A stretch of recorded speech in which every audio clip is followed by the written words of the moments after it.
नमस्कार, मैं हूं दीपक चौरसिया। रांची से किस्सा कुर्सी का मैं आपका स्वागत है। रांची एक खूबसूरत शहर, एक ऐसा शहर जहां से माही जैसा खिलाड़ी निकला। जी हां, टीम इंडिया के कप्तान माही रांची से ही है और उसी धरती पर हम चुनने जा रहे हैं एक नया मुख्यमंत्री जो ताबड़तोड़ बैटिंग करे, ऐसी बैटिंग करे जिससे सारे राज्य के मुख्यमंत्री चित हो जाएं और एक ऐसा मुख्यमंत्री दें जो इस राज्य को तरक्की के नए रास्ते पर ले जाएं।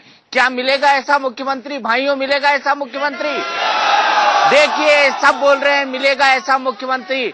तो उससे पहले मैं आपको एक शेर सुनाता हूं। अगर आपको अच्छा लगे तो तालियां बजाना। शोर। हेमंत सोरेन के सर पे है ताज। सही है।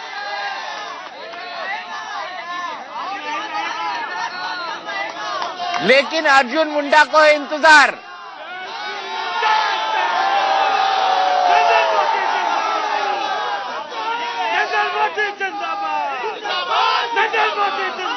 कांग्रेस की भी है राह आसान,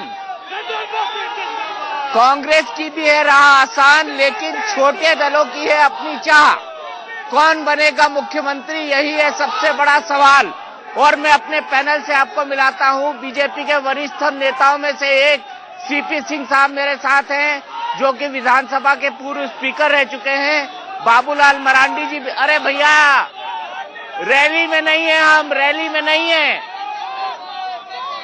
शांत शांत शांत शांत शांत शांत शांत शांत शांत। बाबूलाल मरांडी जी मेरे साथ है, पूर्व मुख्यमंत्री और झारखंड विकास मोर्चा के अध्यक्ष। मेरे साथ सुबोध कांत सहाय जी हैं, पूर्व केंद्रीय मंत्री। मेरे साथ हैं सुप्रियो भट्टाचार्य जी, जो झारखंड मुक्ति मोर्चा के वरिष्ठ नेता हैं, महासचिव हैं और प्रवक्ता हैं। लेकिन सबसे पहले मैं शुरुआत सीपी सिंह साहब से। लेकिन हेमंत सोरेन जी को हमारे साथ आना था, उनका वादा था, लेकिन आखिरी मोमेंट पर उनका गला खराब हो गया। ये घोषणा मैं आपके सामने करना चाहता हूं, ये घोषणा मैं आपके सामने करना चाहता हूं। सीपी सिंह साहब, क्यों वोट दे भारतीय जनता पार्टी को? देखिए, भारतीय जनता पार्टी देश के अंदर एक ऐसी पार्टी है जो सुशासन देने में विश्वास करती है, जनता के सुख और दुख को ध्यान रखती है। और इसीलिए 6 महीना पहले माननीय नरेंद्र मोदी जी पर विश्वास करके देशवासियों ने पूर्ण बहुमत के साथ उन्हें प्रधानमंत्री बनाने का काम किया है। और आज 6 महीना के अंदर न सिर्फ देश के अंदर बल्कि विश्व के मानचित्र पर अपनी जो छाप छोड़ी है, कहने का अर्थ है कि आज मोदी जी विश्व में भी लोकप्रिय हैं और देशवासियों की बातों को समझते हैं, उनकी गरीबी को समझते हैं। और इसीलिए आज लोग चाहते हैं कि झारखंड के अंदर भी केंद्र की तरह भारतीय जनता पार्टी की सरकार बने, ताकि केंद्र और राज्य दोनों मिलकर यहाँ पर सुशासन राम राज लाने का काम करे। यहाँ के 3 करोड़ 25 लाख जनता के अपेक्षाओं पर खरा उतरने का काम करे, यहाँ पर विकास का काम करे। 14 सालों के अंदर राजनीतिक अस्थिरता समाप्त होनी चाहिए और इसीलिए कहा है, चलो झारखंड का करे विकास, चलो चले मोदी के साथ। बाबूलाल मरांडी जी, आपको क्यों वोट दे? आपकी एक छोटी पार्टी है, आपकी एक पैन इंडियन पार्टी नहीं है। पहले हल्ला तो रुक जाए।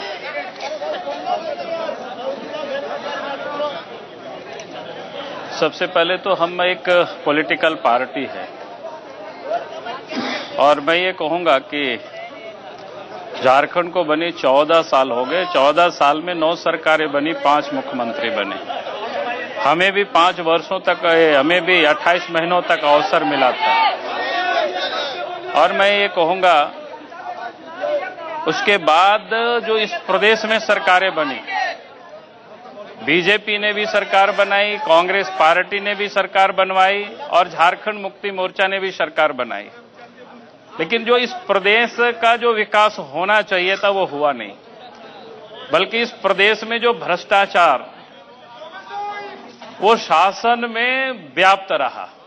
चाहे वो मुंडा की सरकार हो, चाहे शिबू सोरेन की सरकार हो रही हो, या मधु कोड़ा की सरकार रही हो, या आज हेमंत सोरेन की सरकार है। भ्रष्टाचार की एक लंबी फहरिस्त है और हमारी पार्टी जब से बनी है हम सारे मुद्दों को लेकर के, सड़क से लेकर के सदन तक में हम संघर्ष करते रहे हैं और एक पॉलिटिकल पार्टी का जो दायित्व होता है उसको हमने पूरे 5 वर्षों तक ईमानदारी पूर्वक हमने निभाई है और इसलिए मैं जनता से कहता हूं कि इस बार आप हमें साथ दें, सेवा करने का मौका दें, ताकि इस प्रदेश में जो भय, भूख, भ्रष्टाचार मुक्त झारखंड को बना सके।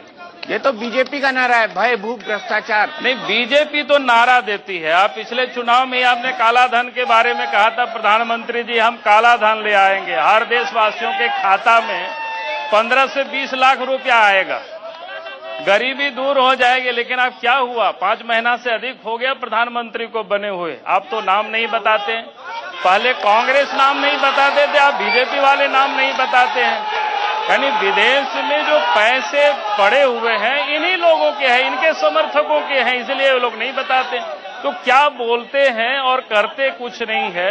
इसलिए उनका जो स्लोगन है वो सिर्फ स्लोगन है और हम जो कह रहे हैं उसको कर दिखाएंगे। कर दिखाया है। सुबोध कांत साहब जी, क्यों वोट दे कांग्रेस पार्टी को? कांग्रेस पार्टी को क्यों वोट दे, ये बहुत साफ है कि झारखंड को बने 14 साल हुए और सारे लोगों ने झारखंड की बर्बादी में अपना भूमिका निभाई है। आज तक कांग्रेस पार्टी कभी सत्ता में नहीं रही है और इसलिए कि हम जो करते हमने वादा किया था, 10 साल में 99% हमने मैनिफेस्टो लागू किया। आप जानते हैं इस चीज को। आज यहां जो लोग खड़े हैं, एक भी बताए कि आज इस राज्य को 29वां स्तर का राज बनाने में किसका योगदान है। इस राज्य में बजट का 25% से ज्यादा आज तक खर्च नहीं हुआ। कौन जिम्मेवार है? पहले मुख्यमंत्री ये थे बाबूलाल जी, भाजपा के ही मुख्यमंत्री थे।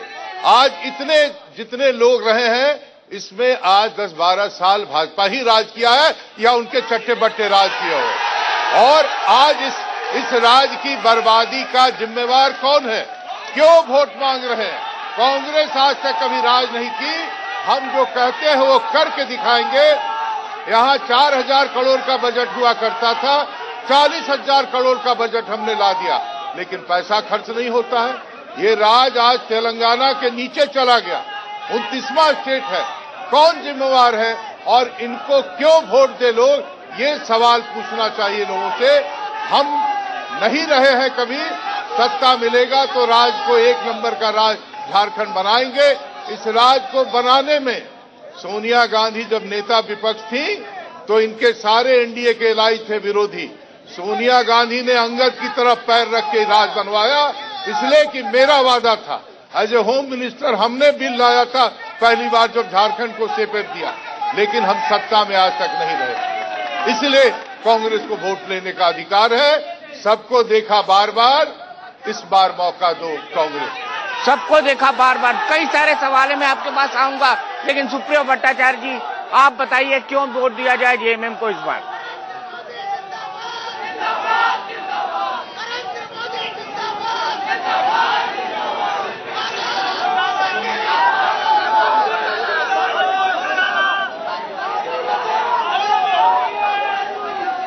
देखिए, यही सच्चाई। 14 सालों में इसी तरह का हल्लाबाजी हुआ। 14 सालों में यही तत्व लोग थे जो झारखंड को बैठा के रख दिया। इस झारखंड को हमने बनाया, संवारेंगे भी हम। हम लोगों ने जो समय लिया, जो समय पे हमारा काम हुआ, लोगों पर जो चीजें हम लोगों को दे पाए, वही हमारा आधार है। क्योंकि ये विरासत हमारा है, तो विरासत जिसका होता है, रियासत भी उसी का होता है। जिसका विरासत उसको रियासत। लेकिन सवाल ये है इस हाउस के सामने कि झारखंड को किसने बनाया? झारखंड को किसने बनाया? ये सवाल लेकर आ रहा हूं मैं। झारखंड को किसने बनाया? झारखंड को हम सभी लोग मिलकर बनाए कि एक हम लोग यहाँ का वासी है, तो हम लोग सोचे हम लोग को बहुत सारी सुविधाएं मिलेगी, हम लोगों को अच्छे रोजगार मिलेंगे। लेकिन यहाँ की जब 14 साल आज होने को है, 14 होने के बावजूद अभी पूर्ण बहुमत की सरकार नहीं बनी। जितनी भी सरकार बनी सब गठबंधन की सरकार, और गठबंधन की सरकार जब तक रहेगी तब तक हमारे झारखंड में कभी विकास नहीं हो। तब तक विकास नहीं हो। झारखंड को किसने बनाया? झारखंड को झारखंड वासियों ने बनाया, और इसमें हमारे परम पूजनीय श्रद्धेय प्रधानमंत्री श्री वाजपेयी जी का बहुत बड़ा योगदान रहा। उन्हीं के योगदान से हम ये झारखंड का निर्माण हुआ, और उन्हीं के सरकार के द्वारा इसका विकास भी किया जाएगा। झारखंड को अटल बिहारी वाजपेयी ने बनाया। आम आदमी का भी सुना जाए सर, खाली बीजेपी वाले कैडर का नहीं। हम लोग आम आदमी रांची में, हम लोग झारखंड के कैपिटल में रहते हैं, और हम लोग को चाहिए पानी, बिजली, सड़क। इतना दिन से आदमी विधायक रह के भी कुछ नहीं कर पाया। न फ्लाई ओवर, एक बार रोड पे आप चलिएगा तो पूरा जाम, यहाँ से पूरा ऑटो का धुआं आपको जा पाएगा, आपको फेफड़ा नहीं हो जाएगा। पर हम लोग को चाहिए यहाँ का जो बुनियादी सुविधा उसको होना चाहिए झारखंड की राजधानी में, वो नहीं हुआ। चलिए ठीक है। सुबोधकांत साहब जी, आपने कहा कि झारखंड को सोनिया गांधी ने बनवाया, लेकिन जनता कह रही है कि झारखंड को तो अटल बिहारी वाजपेयी ने बनवाया। जिसका जो जनता अपने यहाँ बैठी है, ये सब हमारी जनता। मैं इनको करेक्ट कर देना चाहता हूँ कि जब यहाँ पर अटल बिहारी वाजपेयी जी की सरकार थी तो समता पार्टी, अकाली दल इस राज्य को अलग करने के बिल का विरोध कर रहे थे।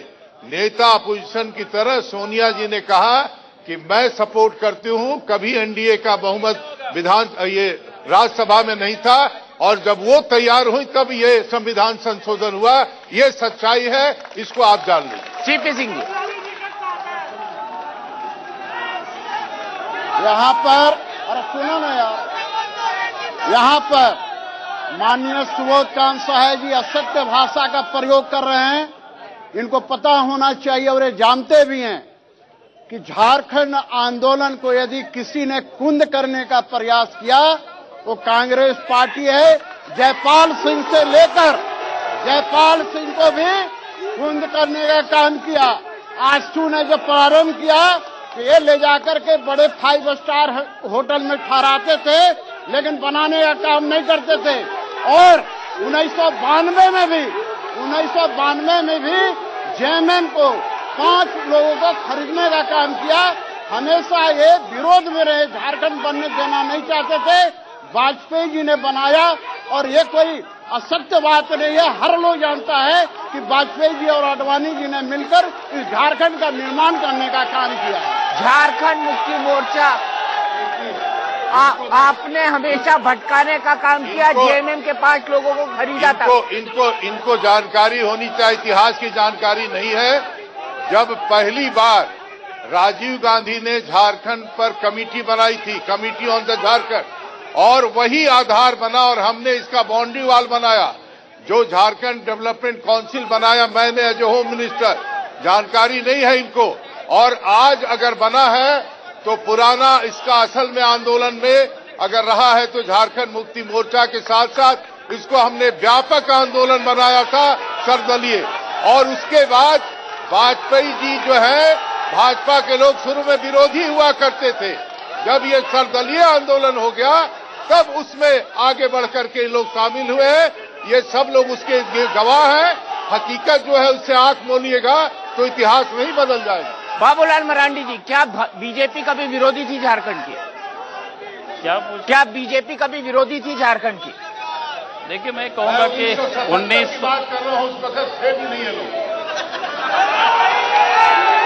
1980 के पहले भारतीय जनता पार्टी अलग राज्य के पक्षधर नहीं थी। लेकिन झारखंड में जब जन आंदोलन काफी तीव्र हुई और वर्षों पुरानी आंदोलन थी, और स्वाभाविक है कि उसके बाद चाहे कांग्रेस पार्टी हो या भारतीय जनता पार्टी हो, सबके ऊपर एक मानसिक दबाव बनी, और यहां की जनता ने उस दबाव को बनाई। और इसलिए मैं कहूंगा कि अगर राज्य बना है तो उसका श्रेय पहले तो जनता को जाता है, इस झारखंड की जनता को जाता है। और उसके बाद, चूंकि उस वक्त सत्ता में बीजेपी थे, तो बीजेपी ने किया। और जैसे अभी सुबोध कांत जी ने कहा कि राज्यसभा में बहुमत एनडीए की नहीं थी, तो स्वाभाविक है अगर कांग्रेस पार्टी या बाकी लोग साथ नहीं देते तो शायद बनने में दिक्कत होता। और इसीलिए मैं कहता हूं कि ये जो अलग राज्य बना है, झारखंड की जनता की मांग थी और उसको केंद्र सरकार ने पूरी की और उसमें सबों ने साथ दिया। इसलिए इसको कहने में किसी को हिचकिचाना नहीं चाहिए। इसको कहने में सीपी सिंह साहब, माननीय बाबूलाल जी शब्दों की लफाजी में फंसाना चाहते हैं। इनको शायद पता नहीं है और इसलिए कर रहे हैं कि मेरा स्पष्ट विचार है कि जो अपने घर का नहीं हुआ और दूसरे का क्या होगा। जिस भाजपा ने इनको ऊपर उठाने का काम किया, उसी भाजपा में जिस थाली में खाए उसी में छेद करने का काम इन्होंने किया। और इसलिए 1980 के पहले भारतीय जनता पार्टी वनांचल की मांग करती थी, उस समय जेएमएम झारखंड की मांग करती थी और भारतीय जनता पार्टी वनांचल की मांग करती थी। और इसीलिए जब झारखंड की बात हुई तो भारतीय जनता पार्टी सत्ता में आई तो बनाने का काम किया। कांग्रेस पूरे समय तक पूर्ण बहुमत में रही, क्यों नहीं बना, इसका जवाब पूछना चाहिए। बताइए, कांग्रेस वनांचल क्यों नहीं बनाया आपने? झारखंड एक ऐतिहासिक परिवेश है। अगर आप देखिएगा तो संस्कृति सभ्यता में शब्द जो है वो झारखंडी है। अगर यहाँ पे कोई पूर्णाहुति भी करता है तो झारखंड वन करके करता है।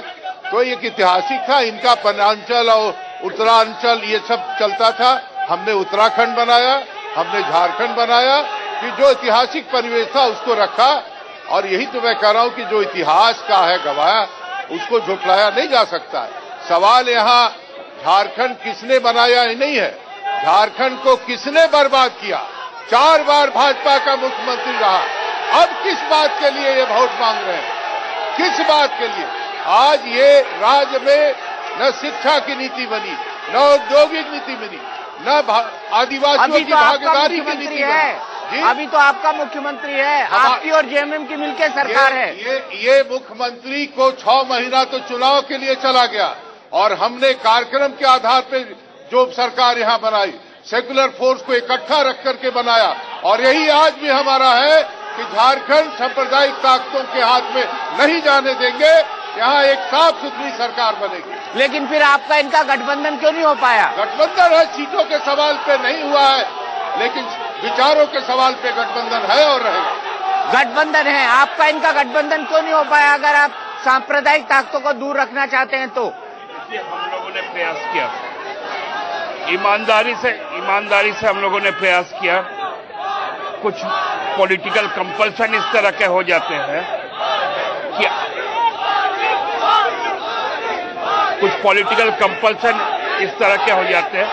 कि ये दीपक जी, इन असभ्य तत्वों को यहां से पहले निकालिए, उसके बाद ही बात हो सकती है।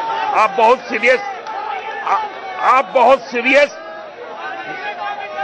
बहुत सीरियस राजनीति के बाबूलाल जी है यहाँ पर, सुबोध कांत जी है यहाँ पर। इस प्रकार का असभ्यता सही चीज नहीं है और ये उद्देश्य के साथ आते हैं, क्योंकि जो 10 वर्षों तक शासन किया, अभी आप पूछ रहे थे ना किसने बनाया झारखंड? अटल बिहारी वाजपेयी ने जब इस राज्य को अलग किया, बाबूलाल जी गवाह है, 55,000 करोड़ का वित्तीय देन हम पे डाला, बाबूलाल जी गवाह है।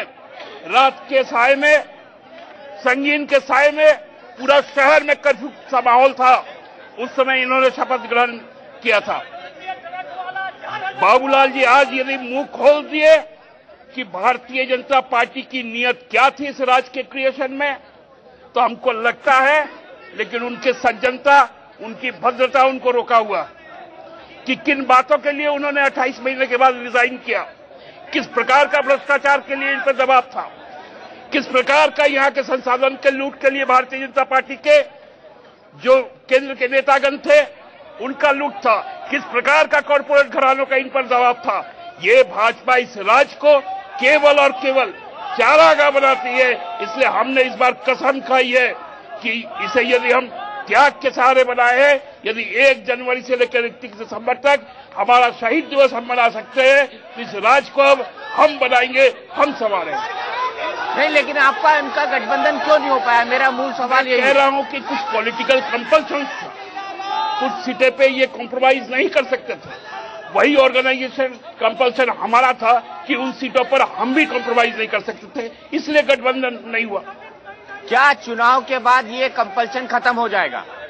ये कंपल्सन आएगा ही नहीं, क्योंकि हम पूर्ण बहुमत के साथ यहाँ पर सरकार बनाएंगे। पूर्ण बहुमत के साथ? पूर्ण बहुमत के साथ। कांग्रेस का समर्थन नहीं लेंगे आप अगर बहुमत के लिए जरूरत पड़े तो? मुझे जनता का समर्थन प्राप्त है, उनका आशीर्वाद प्राप्त है। हमको बाहरी से यदि कोई समर्थन करे इस राज्य को संवारने में, बनाने में, जरूर हम उसका स्वागत करेंगे। पूर्ण बहुमत मिल रहा है सर इनको? किसी को पूर्ण बहुमत मिल जाता है तो मैं समझता हूं कि झारखंड का एक नया इतिहास शुरू होगा। लेकिन ऐसे लोग जो 4-4 बार मुख्यमंत्री रहे और इस राज्य को बर्बाद किए, वो किस बात का पूर्ण बहुमत मांग रहे हैं? दिल्ली में अटल बिहारी वाजपेयी की सरकार थी, यहां पर भाजपा की सरकार थी, बाबूलाल जी थे, और ये सब लोग जो भाजपा के हैं वो लोग भी थे, सब मंत्री थे। इनको क्या मलाल रह गया? ये राज्य को बर्बाद करने के लिए एजेंडा था या बनाने का एजेंडा था? जो 10-12 साल राज किया हो, वो किस बात के लिए पूर्ण बहुमत मांग रहा है? ये सवाल है। ये आज हमने किया, छत्तीसगढ़ में हमारा मुख्यमंत्री था, आज जो हमने वहां का रोड मैप बनाया, देखिए आज रमन सिंह इस पर वाहवाही लूट रहे हैं। उत्तराखंड में हमने 1 नंबर राज नारायण दत्त तिवारी ने बना दिया। 29वां राज ये क्यों चला गया? इसका जवाब भाजपा को देना पड़ेगा। वही राज किया है, इसलिए उसको अधिकार वोट मांगने का नहीं है। अधिकार वोट मांगने का नहीं है। सवाल यह है कि 29वें नंबर के राज्य पे आप ले गए, क्योंकि पहला मुख्यमंत्री आपका था, और जब अर्जुन मुंडा मुख्यमंत्री थे, बाबूलाल मरांडी जी मुख्यमंत्री थे, तब अटल बिहारी वाजपेयी भी केंद्र में मुख्यमंत्री थे। ये आरोप लगा रहे हैं सुबोध कांत सहाय जी। नहीं, सुबोध कांत सहाय जी क्या आरोप लगाएंगे? सवाल है, इनके पास कहने के लिए कुछ है नहीं, इसलिए कि आज इस राज्य में जेएमएम के नेतृत्व में कांग्रेस और राजद है। इन्होंने कोयला तक को नहीं छोड़ा, लोहा तक को नहीं छोड़ा, और आज मैं प्रमाण लेकर आया हूं। मैं कोई मौखिक बात नहीं करना चाहता। आप देखिए, ये बालू जो 400 रुपए में बिकती थी, ये लोग 4000 में बेचवा रहा है बिना कागज का। ये चालान लेकर के आया हूं, मैं ऐसे नहीं आया हूं यहाँ पर, मैं कोई लब्बाजी करने नहीं आया हूं। ये सारे चालान है हमारे पास, ये पूरे कागजात है मेरे पास खनन विभाग का, ये कार्यालय राज्य स्तरीय प्रावण का है। ये बालू बेच दिया, बालू में भ्रष्टाचार जो गरीबों को मिलता था, आज 400 का चीज को 4000 में बेचवा दिया। अभी अब ये बात करते हैं भ्रष्टाचार, इसलिए चाहिए ये लोगों ने भ्रष्टाचार का तांडव किया है, और इसीलिए ये सुबोध कांत जी पर दिल्ली में केस हुआ है। ये सामने अखबार में छपा है, अखबार में छपा है, सुबोध कांत उनके पीए पर हुआ है। ये देखिए, मैं कोई गलत बोल रहा हूँ, आप देखिए, हाथ में लेकर देखिए, ये केस हुआ। क्या भ्रष्टाचार हुआ? 2.5 करोड़ रुपए का इनके ऊपर आरोप। अरे आगे राज बर्बाद किया, ये तो दीजिए। ये क्या कहेंगे? इन्होंने झारखंड को लूट लिया। पहले मधुकोड़ा को बनवा करके नूर बानो से लेकर अजय माकन तक पैसा उठा के लेते गए, 10 जनपद तक पहुंचाते गए, और उसके बाद आज सरकार ने बनकर और इस सरकार के अंदर भ्रष्टाचार का तांडव किए हैं। ट्रांसफर पोस्टिंग को इन्होंने पहले बाजार बनाया, ट्रांसफर पोस्टिंग को बाजार बनाया, अब इन्होंने उसको शेयर बाजार बना दिया है। इस प्रकार झारखंड को इन्होंने लूटखंड में बदल दिया है, इसलिए इनको कहने का कोई अधिकार नहीं है। इसलिए भारतीय जनता पार्टी ये जो लफाजी की बातें कर रहे हैं, राज में 12 बरस राज किए, उसका बोलने में हिसाब क्या? ये कागज दिखाने से नहीं चलेगा।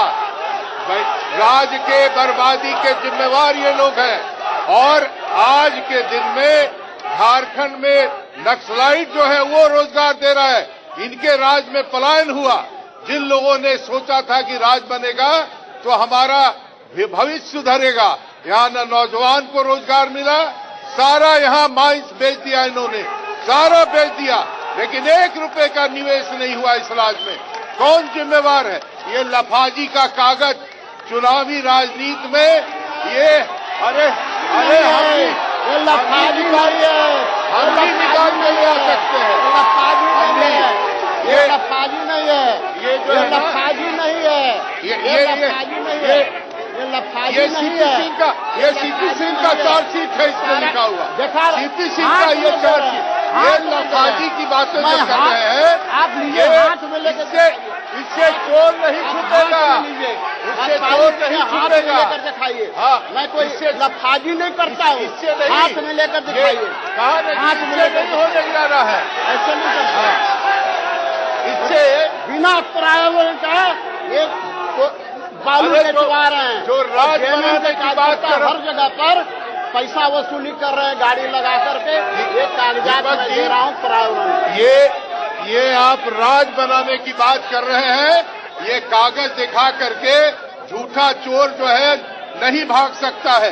हकीकत है कि बेईमान है और ये सब ड्रामा बातियाने की बात कर रहे हैं। अच्छा, मैं आऊंगा मूल विषय पर ये क्या कह रहे हैं कि बालू की चोरी हो रही है, बालू की चोरी करा रहे हैं झारखंड मुक्ति मोर्चा के कार्यकर्ता। बालू के विषय में जो सुप्रीम कोर्ट का निर्णय है वही अंतिम निर्णय है, नंबर 1। नंबर 2, इनसे जरा पूछिए ना 42 सेवियों का और लक्ष्मी नारायण मित्तल का क्या हुआ। ये निरुत्तर लोग देखिए इस तरह के ऐसे तबकों को लाकर सोचते जनतंत्र में किसी की आवाज दबा देंगे। 23 दिसंबर को जनता जब अपना फैसला देगी, दीपक जी आपसे मैं जरूर एक बार और बात करना चाहूंगा। बिल्कुल बात करेंगे। ये देखिए, इसको जो समझ पाए, जब आप समझ लेंगे ना, आप हंसिएगा उस व्यक्ति पे, क्योंकि ये केवल वार्ड पार्षद का काम करता है और 4 टर्म से यहाँ का विधायक है। एक भी पुस्तकालय नहीं बना, एक भी नगर भवन नहीं बना, एक भी पार्क नहीं बना, एक भी तालाब का सुंदरीकरण नहीं किया। केवल 40% जो पैसा लेकर पीसी लेकर इन्होंने पीसीसी रोड और नाली बनाने का काम किया। ऐसे चरित्र वाले लोगों के विषय में आप हमको खड़ा कर दिए आज, ये सही में हम लोगों को सोचना पड़ेगा। इस तरह के कार्यक्रमों में आए इनके साथ आ जाइए। चलिए ठीक है, मैंने आपकी बात मानी, लेकिन सवाल ये है कि झारखंड के अंदर मधु कोड़ा जैसे लोगों को किसने खड़ा किया? सुबोध कांत जी, मधु कोड़ा जैसे लोगों को किसने खड़ा किया? पहले मैं जनता की राय लेके आता हूँ। एक मिनट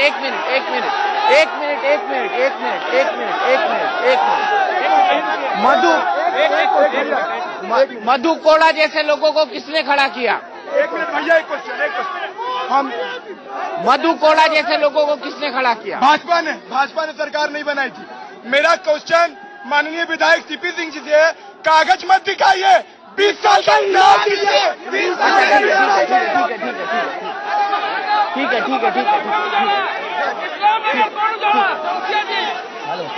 हम माननीय विधायक से खाली एक बात पूछना चाहते हैं, माननीय विधायक से एक बात पूछना चाहते हैं कि इस 20 सालों में उन्होंने कोई 5 उल्लेखनीय काम किया है तो वो बताएं।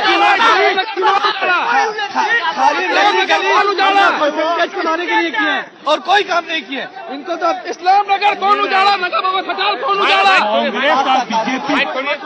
कांग्रेस और बीजेपी ये दोनों मिल के आपका प्लानिंग करके ये झारखंड को लूटा।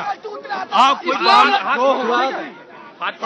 कांग्रेस को देखें, मधु कोड़ा को बनाने वाला कांग्रेस, आज सबसे ज्यादा शासन करने वाला बीजेपी। आज 3.5 करोड़ आबादी में, पूरे झारखंड में आबादी में एक मुख्यमंत्री उम्मीदवार नहीं है इनके पास, बीजेपी के पास। ये बीजेपी बोलते हैं, हमेशा बोलते हैं कि मोदी के नाम पे चुनाव लड़ेंगे। क्या ये मोदी को फिर से मुख्यमंत्री बनाएंगे? चलिए ठीक है, मानिए आपकी बात। मधु कोड़ा को बनाने वाला कौन? मधु कोड़ा निकाला ये भाजपा का प्रोजेक्ट था। भाजपा का ही मेन प्रोडक्ट है मधु कोड़ा, और वहीं से निकले हुए। इसीलिए तो कहा कि हमने उसका विरोध किया, थ्रू आउट विरोध किया। हम ही उसको गिराए और हमने उसको जेल भेजा। ये हकीकत है और रिकॉर्ड बनाने वाले भाजपा का मधु कोड़ा निकला हुआ प्रोडक्ट था। यही सब लोगों को लेके जयपुर प्लेन में लेके गए थे लोग। जयपुर यहां से उठा के सारे एमएलए लोग को ले गए थे। नया प्रक्रिया शुरू किया था राजनीति में खरीद फरोख्त का, उसका गवाह है लोग। इनको अधिकार नहीं है बोलने का, कोई नैतिक अधिकार नहीं है। बाबूलाल मरांडी जी, मधु कोड़ा को बनाने वाला कौन? देखिए, यहाँ मधु कोड़ा को किसने बनाई है कोई बहुत बड़ी प्रश्न नहीं है, क्योंकि इस राज्य में भारतीय जनता पार्टी हो कांग्रेस पार्टी हो, दोनों ने ही मिलकर के इस राज्य में जोड़ तोड़ और खरीद फरोख्त की सरकार बनाई है। बीजेपी ने भी शिबू सोरेन को भी मुख्यमंत्री बनाया, जेएमएम के साथ भी उन्होंने सरकार बनाई, तो कांग्रेस पार्टी दलीय को भी मधु कोड़ा को भी मुख्यमंत्री बनाया और जेएमएम के साथ भी सरकार बनाई। इसलिए यहां अगर कोई कहे कि किसी ने किसी को बनाया, तो मैं ऐसे नहीं मानता हूं। मैं ये मानता हूं कि दोनों ही पार्टी ने इस प्रदेश को इन 14 वर्षों में बुरी तरह से बर्बाद किया और उसी में से मधु कोड़ा भी पैदा हुआ, उसी में से अनेक कोड़ा पैदा हो गए इस राज्य में। और इसलिए मैं कहता हूं कि इस राज्य की बर्बादी के लिए दोनों ही दल समान रूप से जिम्मेदार है। दिल्ली से बैठ करके दोनों यहां सरकार चलाते रहे, बनाते रहे, राज्य को लूटते भी रहे और लुटाते भी रहे, और इसलिए दोनों जिम्मेवार है। और इसलिए दोनों एक दूसरे को चिल्लाते हैं, भाई आपने उनके साथ बनाया, आपने इनको बनाया। बनाया तो दोनों ने वही काम किया, किसने नहीं बनाया, किसके साथ किसने सरकार नहीं बनाई, सब लोग जानते हैं। सब लोग जानते हैं, लेकिन मधु कोड़ा को आपने बनाया, ये आरोप लगा रहे सुबोध कांत साहब। सुबोध कांत साहब जी कुछ भी कर सकते हैं। सवाल है कि मधु कोड़ा को मुख्यमंत्री किसने बनाया? क्या कांग्रेस का समर्थन प्राप्त था या नहीं? क्या राजद का समर्थन प्राप्त था या नहीं? क्या बार बार अजय माकन जी धमकी देकर पैसे वसूलते थे या ले जाते थे? नूर बानो जी प्रभारी थी, वो पैसे यहाँ से ले जाते कि नहीं? सवाल है कि लूट का रास्ता दिखाने वाले ये है। आज इनका चेला जेल में है। आज इनका चेला जेल में है।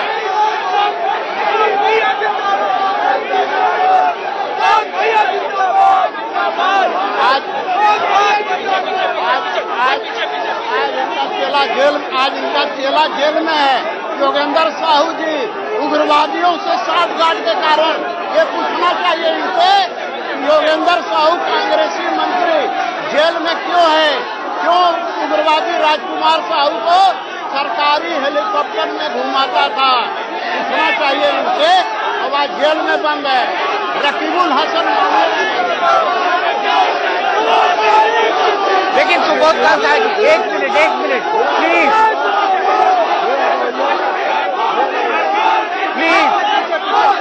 पीछे हो जाइए प्लीज।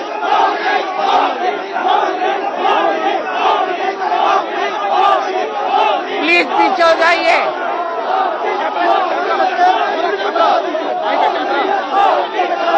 प्लीज पीछे हो जाइए।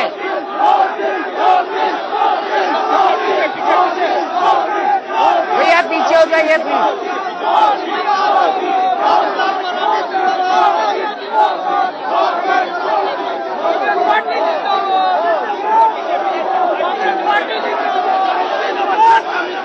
सुबोध कांत साहब जी, आरोप है आप पे कि आपने मधु कोड़ा को बनाया था। जेएमएम कांग्रेस इन्होंने मिलकर ही मधु कोड़ा को समर्थन देके मुख्यमंत्री बनवाया था।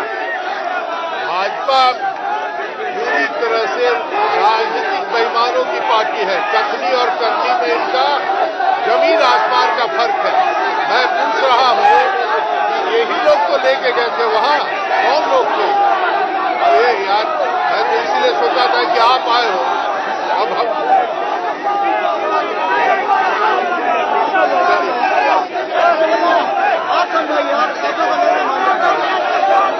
आप थोड़ा अपील कर दीजिए।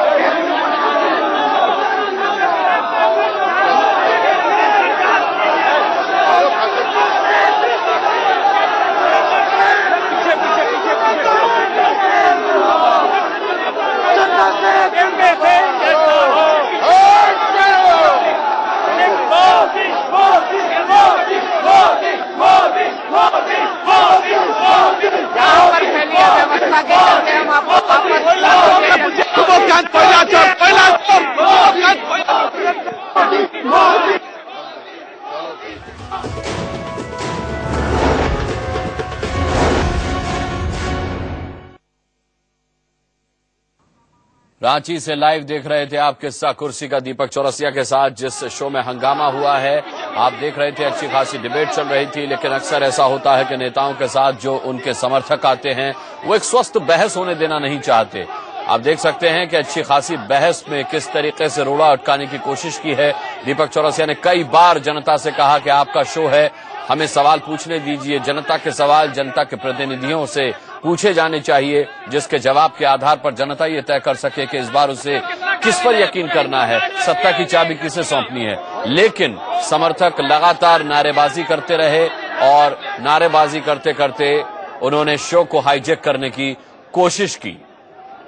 ऐसा देखा गया इस शो में अक्सर कि जब भी नेताओं से कुछ तीखे सवाल पूछे जाते हैं, कोई हिसाब किताब मांगा जाता है, तो उनके समर्थक इतने उग्र हो जाते हैं कि शो को बीच में बंद करना पड़ता है। यह स्वस्थ परंपरा नहीं है इस तरीके के पब्लिक शोज की, लेकिन नेताओं के साथ आने वाले समर्थकों को रोका भी नहीं जा सकता। हालांकि हमारी तरफ से नेताओं को पहले ब्रीफ कर दिया जाता है कि ये जनता का शो है, इसमें अपने समर्थकों के साथ वो न आए। लेकिन आप समझ सकते हैं कि चुनाव का माहौल है, बिना समर्थकों के नेता शायद घर से बाहर मुश्किल से ही निकलते हों।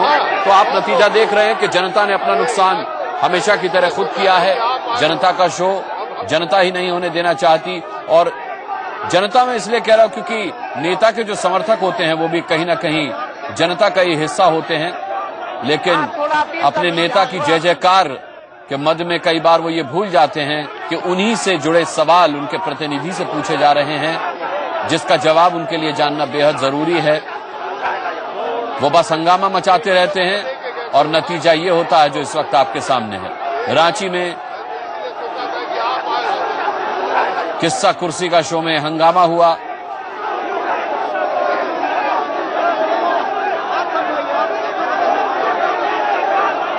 थोड़ा अपील कर दीजिए, थोड़ा अपील कर दीजिए। सुबोध खान सहाय को हम देख सकते हैं कि एक अपील दीपक चौरसिया ने उनसे करने के लिए कहा था, लेकिन उन्होंने वो अपील नहीं की, बल्कि वो मंच से ही नारे लगाने लगे।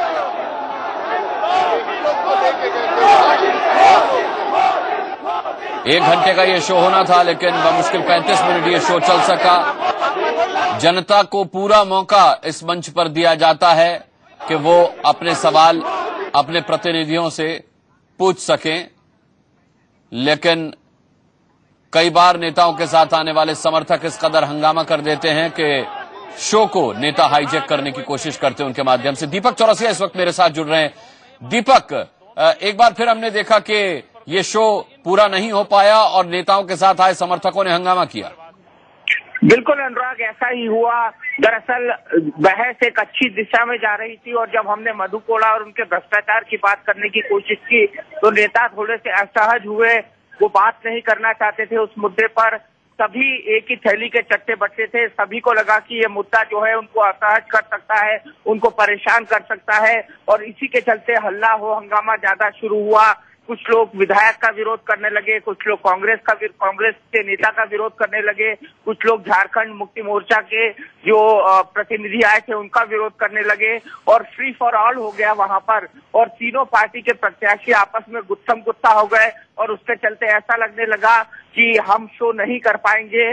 वहां पर चारों तरफ हल्ला हो हंगामा होने लगा और हमारी लाख कोशिशों के बावजूद एक एक करके नेता उतर के जाने लगे।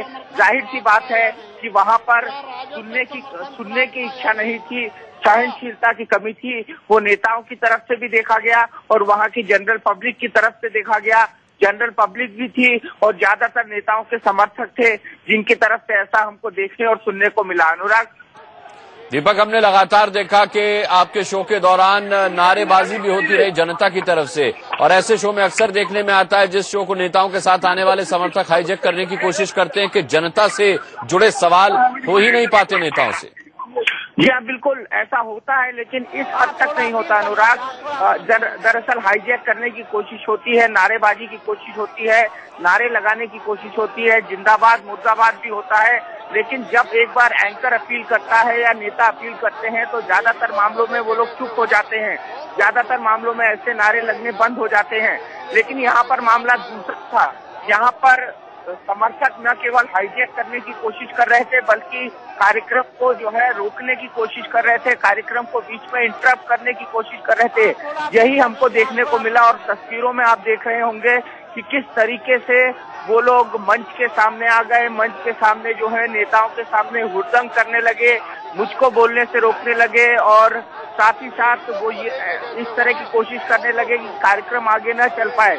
तो यहाँ की स्थिति बिल्कुल डिफरेंट थी और हमने जिस तरह से देखा कि झारखंड की जनता जिस तरीके का फ्रैक्चर्ड मैंडेट देती है, उसी तरह की पूरी बटी हुई जनता हमको यहाँ पर दिखाई दी।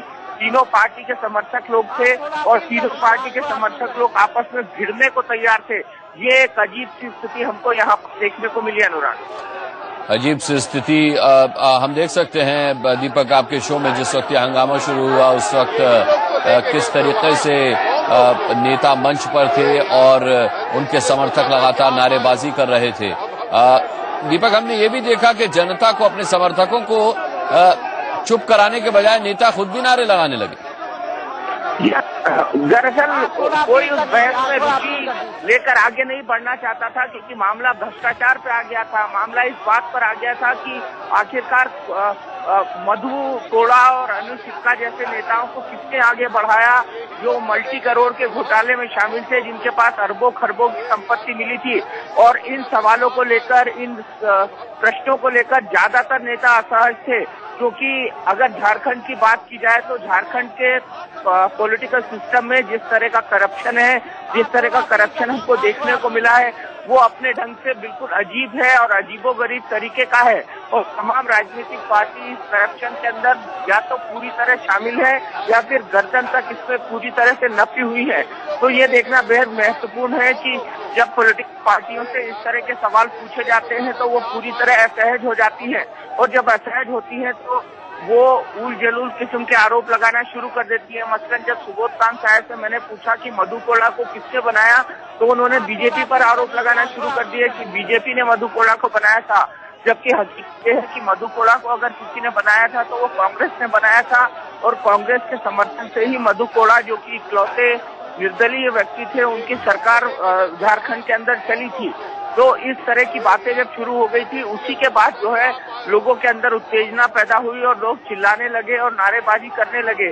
तो कहीं ना कहीं ये पूरा का पूरा मामला आपस में जुड़ा हुआ था। जो नारेबाजी शुरू हुई और जिस तरह के आर्गुमेंट वहां पर दिए जा रहे थे, तो जाहिर सी बात है अनुराग, ऐसी स्थिति में, ऐसी परिस्थितियों में जब इस तरह के तर्क दिए जाएंगे और इस तरह की बातें कही जाएंगी तो निसंदेह माहौल जो है वो गर्म होगा ही होगा और इस तरह का वातावरण बनेगा ही बनेगा।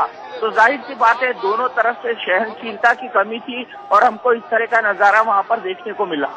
दीपक, लेकिन क्या रांची की कानून व्यवस्था भी इतनी लचर है कि हम देख सकते थे कि इस हंगामे के दौरान किसी भी पुलिसकर्मी ने इसे संभालने की कोशिश नहीं की?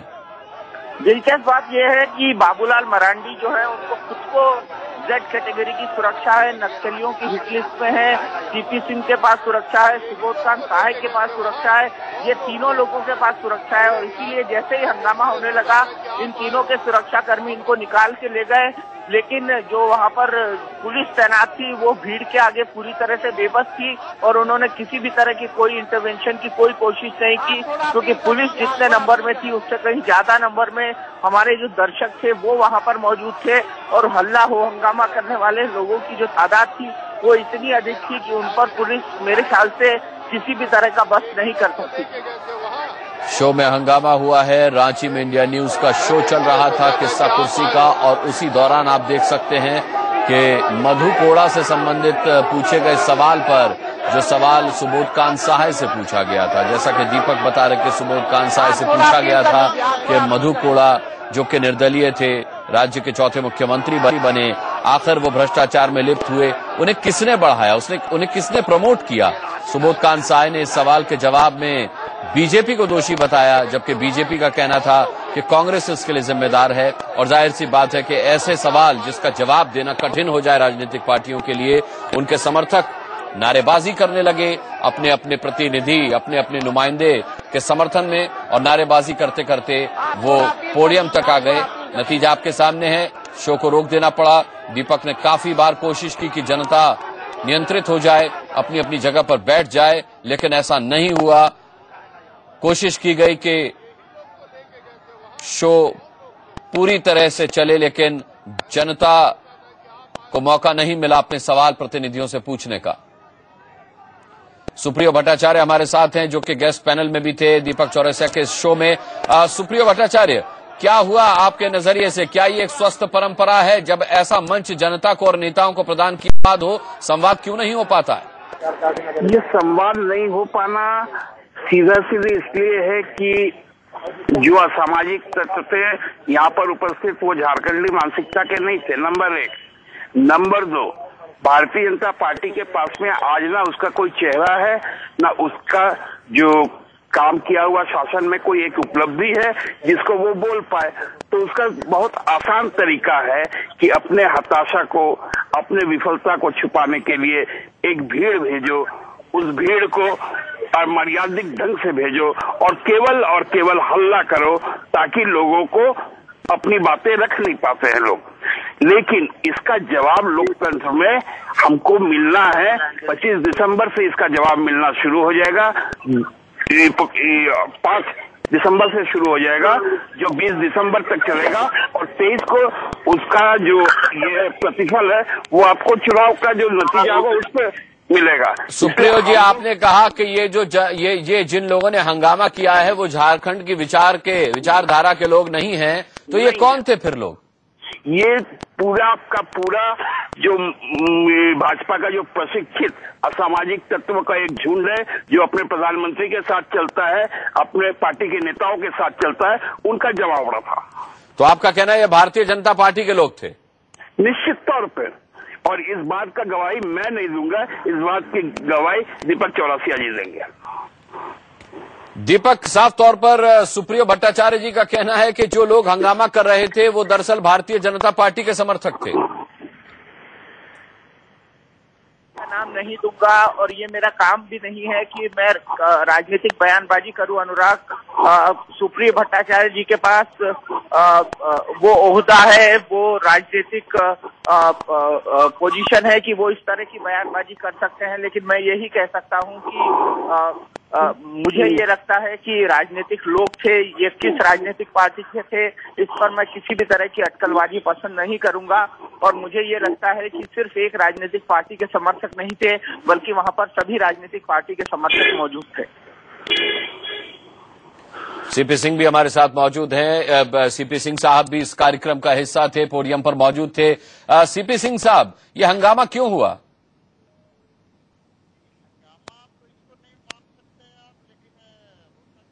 सीपी सिंह साहब, आपको मेरी आवाज मिल रही है?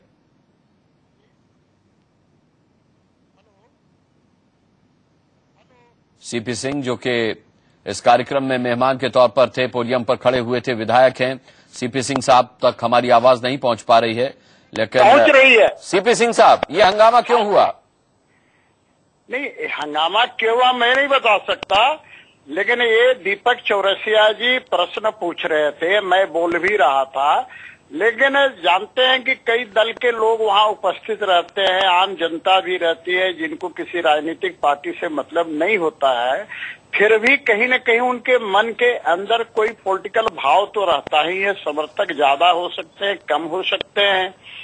तो उस पर जो है कुछ कांग्रेसी लोगों को मैंने देखा जो आप थोड़ा अपील कर दीजिए, आप थोड़ा अपील कर दीजिए।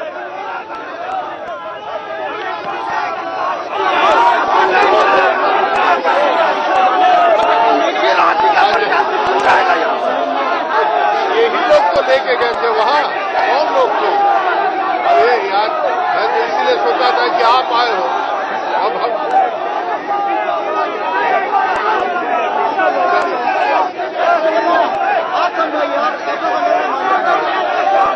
आप थोड़ा अपील कर दीजिए, आप थोड़ा अपील कर दीजिए।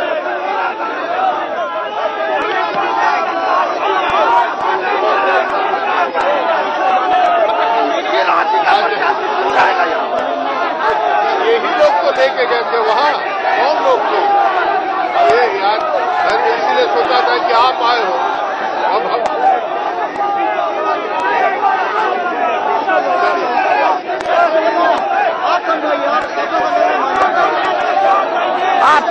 अपील कर दीजिए, आप थोड़ा अपील कर दीजिए।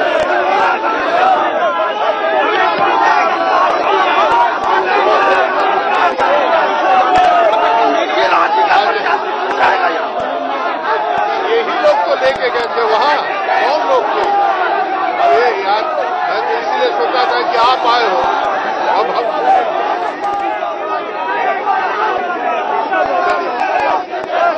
दीपक, दुर्भाग्य ये है कि शो में जब आपने एक अहम सवाल पूछा तो उसका जवाब भी आरोप प्रत्यारोप में खत्म करने की प्रतिनिधियों ने कोशिश की और अब भी हंगामा करने के लिए एक दूसरे के सिर पर वो ठीकरा फोड़ रहे हैं।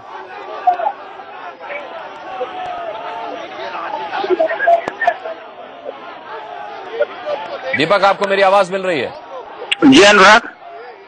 आपने जब एक अहम सवाल कार्यक्रम में पूछा तब भी राजनीतिक पार्टियों के प्रतिनिधि ने एक दूसरे के सिर पर ठीकरा फोड़ने की कोशिश की उसका जवाब देने से बचने के लिए, और अब हंगामे की बात पर भी वो एक दूसरे के ऊपर ही आरोप प्रत्यारोप कर रहे हैं।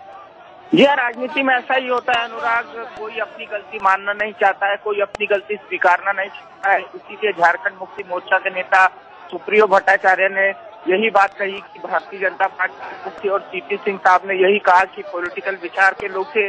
तो राजनीति में तो ऐसा ही होता है, कोई अपनी गलती मानने को तैयार नहीं होता है, ना ही कोई अपने कार्यकर्ताओं की गलती मानने को तैयार नहीं होता है।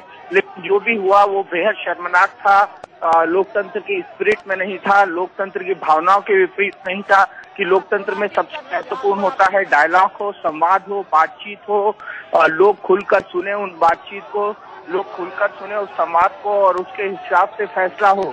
और हमारी कोशिश, इंडिया न्यूज की कोशिश हमेशा यही रहती है कि इस डायलॉग को, इस संवाद को हमेशा आगे बढ़ाया जाए, इस संवाद को हमेशा मजबूत किया जाए और इस संवाद के आधार पर ही लोकतंत्र को अपने ढंग से। दीपक, आपको रोकूंगा। रांची के डीएम अरविंद प्रसाद सिंह इस वक्त हमारे साथ हैं। अरविंद प्रसाद जी, ये किस तरह की कानून व्यवस्था है रांची में कि एक बुनियादी सवाल अगर किसी जनप्रतिनिधि से पूछा गया तो उसके जवाब में हंगामा होने लगा और हम शो नहीं कर पाए? हेलो अरविंद जी, आपको मेरी आवाज मिल रही है? हाँ बोलिए।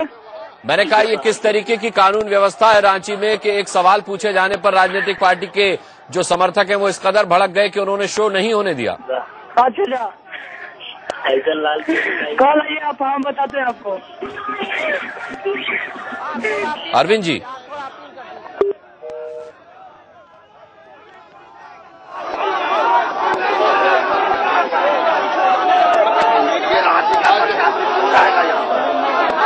यही लोग तो लेके गए थे वहाँ, कौन लोग थे?